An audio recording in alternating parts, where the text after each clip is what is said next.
All right. Hello, everyone.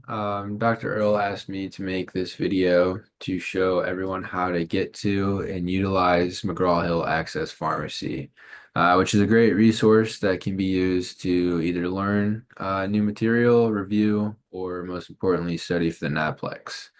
So this is something good and quick that you could do on a day-to-day basis that can review your knowledge, try to build upon it so that you don't have to cram for the NAPLEX, basically.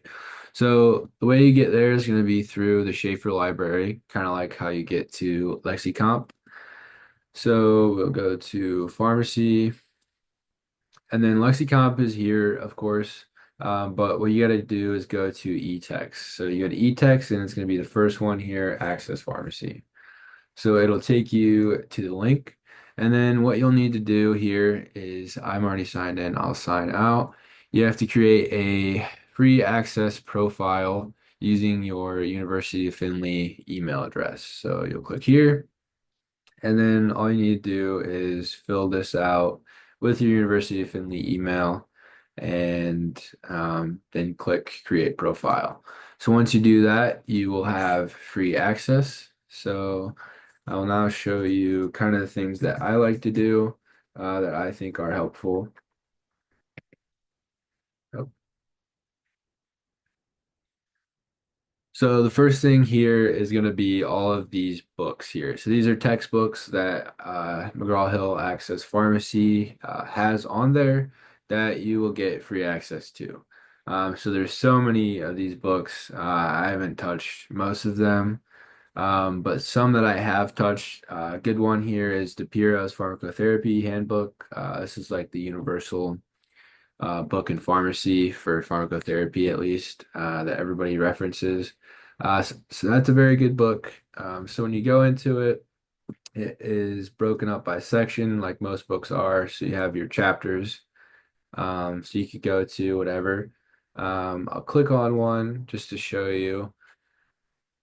So these are kind of built in into the actual page. So you have all of the sections here that you can kind of click through. But what I like to do is I like to download the chapter PDF. It puts it into a better PDF, in my opinion, that has it all listed out. So once that downloads, I can kind of show you what I mean by that. Some bigger chapters will take longer to download, obviously. Most chapters are anywhere from Oh wow, this one's 45 pages.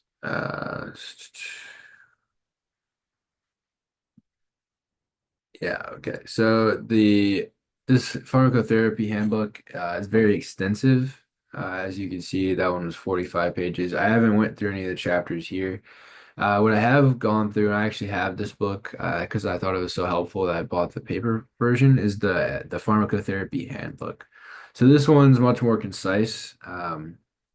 For our purposes is pretty good. So something like, let's see, arrhythmias is a good chapter. So again, it's going to have all the sections like this, but I like to download the chapter PDF. That way you can keep them, have offline access.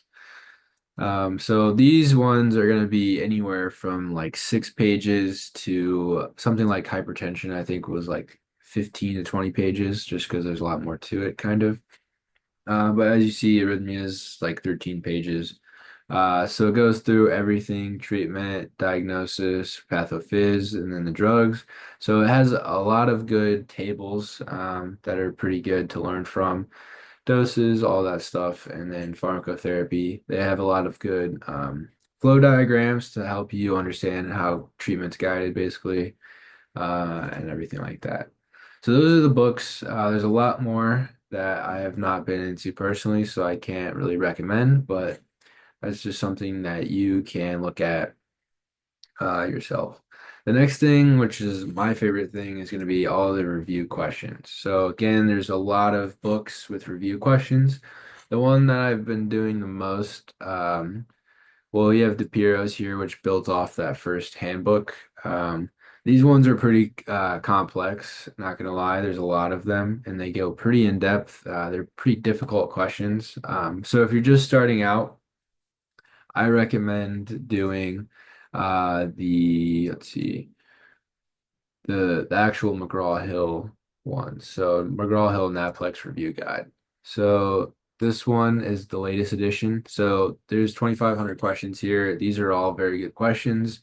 Not too complex, but they hit important points. So you can either do random quizzes. So if you've had all the modules, which is what I've been doing this year, and you kind of understand all these disease states, then you could do random quizzes, test your overall knowledge. But if you're studying for exam purposes, you could look at specific things. Or another good tool way to do this is you would go to this. So these are the questions. If you go to the actual book, which they have, you could read chapter one on heart failure, and then you could do like all 25 questions to test your knowledge. So that's a good way to go at this. Or you could just do random questions like that. So those are the two main things here. Another thing that they have that I've utilized are the cases. I haven't done many cases, but I do like infectious disease a lot. So I've done some of these cases and I think they're pretty good. They get you to apply what you know to, real case-based questions. So I think these are very helpful once you get a good understanding of the material. It looks like I haven't done any video or audio either, but if you're an audio person or a video person, it looks like these would be good material for you. I believe they have a lot of videos that you can watch. They're probably pretty good. I haven't went into them much yet. Other things they have are flashcards, other study tools, flashcards, animations. I haven't really went to flashcards either, but I'm sure they're pretty helpful. Yeah, you could do antibiotics, all this stuff. So those are other things. But that's about all I really have to show you. You just gotta kind of get in here and find out what works for you, what you like, and how you could utilize this pretty good resource to guide your learning.